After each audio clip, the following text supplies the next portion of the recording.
Urianger, are you in? Unto a world weary of heroes, a hero wends his way. The Exarch did send word that thou wouldst seek me out, but ne'er did I imagine thou wouldst arrive so soon.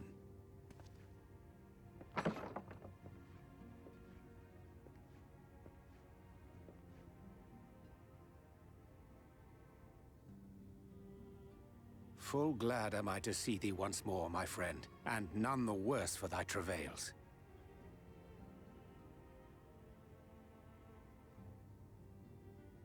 Run along, Minfilia. We will meet you outside. But... Another one for you to imbue, if you'd be so kind.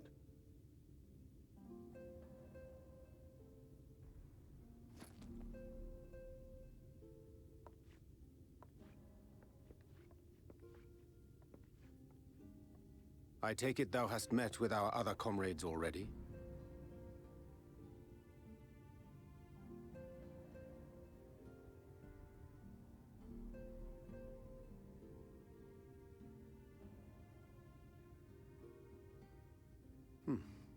That Master Alphino and Mistress Alize now travel in thy company is of great comfort to me. As for the rest, it beginneth in earnest. The hunting of the Light Wardens, and perforce the war with Yulmore. Hark thee then to my words, and through them behold the vision that I did glimpse, that of the 8th Umbral Calamity.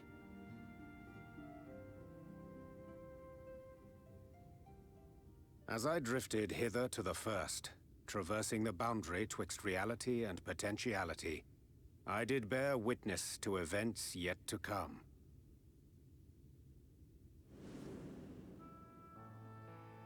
There I saw the combined forces of Eorzea and the Far East offering fierce resistance to the legions of Garlemald. So fierce, in fact, that they did begin to push the enemy back. Ilm by painful ilm at first, then Yalm by Yalm, and Malm by Malm in time. Yet the joy they felt was short-lived, for in so doing they did force the Empire's hand. Faced with defeat, the Garleans turned to a weapon most vile: Black Rose. Its potency defied all reckoning. Once released, the gas took on a life of its own, wreaking untold carnage not only in Eorzea, but in the provinces of the Empire besides. From fighters upon the front lines to babes in their beds, none were spared. And as the casualties became too numerous to count, so did the fabric of civilization begin to unravel. Nor did the land itself escape unscathed, for spreading from the site of its release, Black Rose brought death to the very soil. To survive amidst the chaos and upheaval, men came to live by the sword, the rule of law giving way, inevitably, to the rule of might. Thus was the spark struck and the fire kindled, and swiftly did it spread as a blaze in a field of straw to engulf every corner of the world. Nations worthy of the name did then cease to exist. And those souls brave and true who might have risen to restore order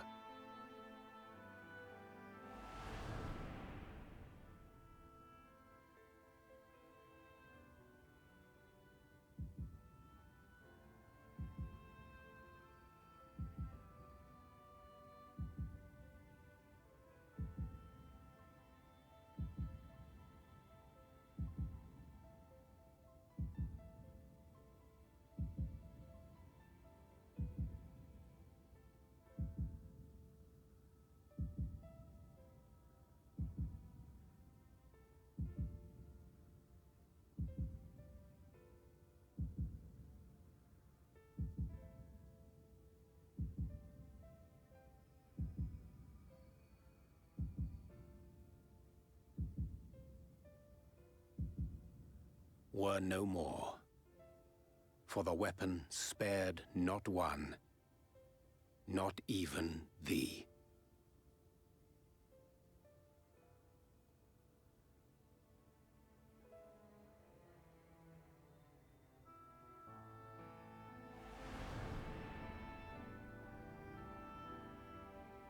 An endless age of war, begotten by the blight of Black Rose. Such is the legacy of the 8th umbral calamity which I did behold.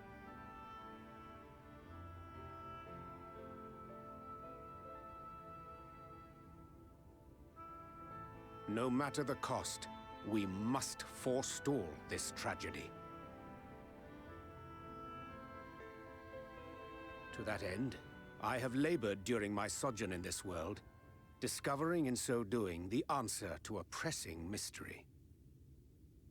That of Black Rose's inexplicable potency. Come.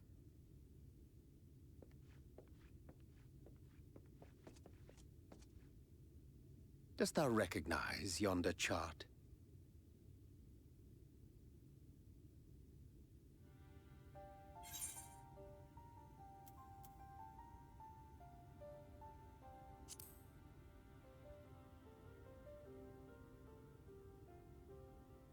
Indeed.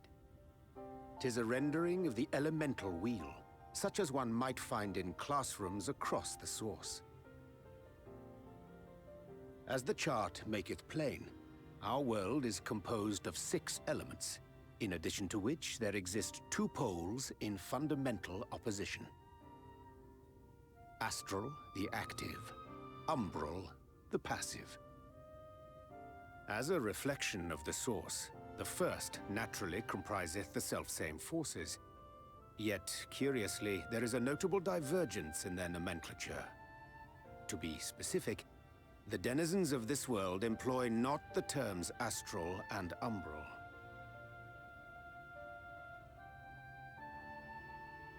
Thus was I moved to inquire what names said forces had been assigned. A simple question which yielded a most unexpected answer. Upon demanding the name of the pole aligned with activity and growth, I was told that as life's myriad colors combine to produce black, the people of the first had called it darkness. At this, did my mind begin to race. Yet 'twas only when I asked what name had been given to the pole aligned with passivity that mine eyes were opened to the truth. Peace and tranquility being as purest white, unmarred by color, I was told it had been given the name of light.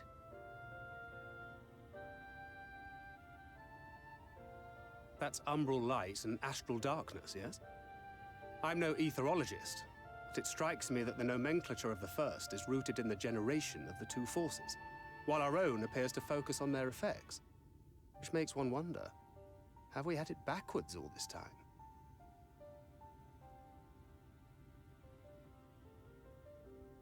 'Tis indeed a compelling question, and one which beareth closer examination. Yet what knowledge we already possess sufficeth to explain the chain of events.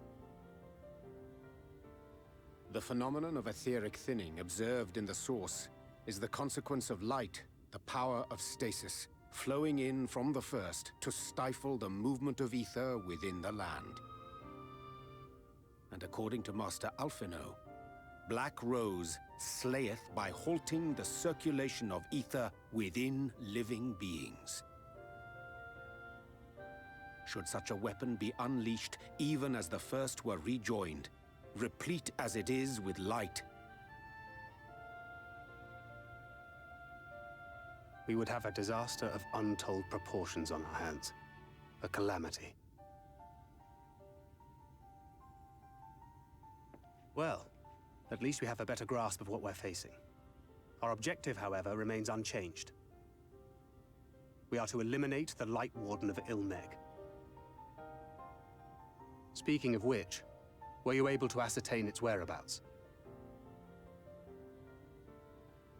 Aye.